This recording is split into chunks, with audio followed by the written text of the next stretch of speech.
మొత్తం వ్యవస్థను కొండబెట్టుకున్నాం మనం. అగౌరవించడం కొన్ని కులాలని, కొన్ని వృత్తులని, కొందరు మనుషులని, అసలు సగం జాతి మొత్తం స్త్రీలని అవమానించామండి. క్షమాపణ కోరుతున్నానమ్మా మిమ్మల్ని.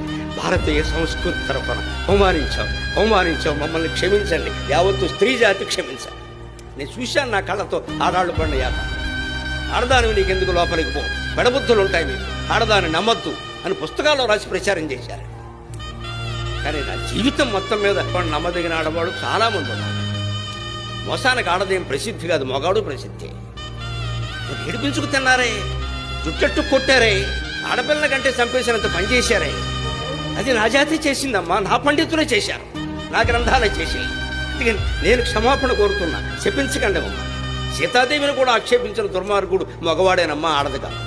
ఇన్ని అన్యాయాలు నిమ్న వర్గాల వారికి, బలహీన కులాల వారికి, స్త్రీలకి చేసేసి ఈవేళ మా మతంలో ఉండండి, మా మతంలో ఉండండి కాళ్ళు ఎట్టుకుంటే ఎవడుంటాడండి? సరిగ్గా ఉంటే ఉంటారు అందరూ. జరుగుతున్న విషయం అది గుండె బద్దలవుతుంది గుర్తొస్తే విషయాలన్నీ.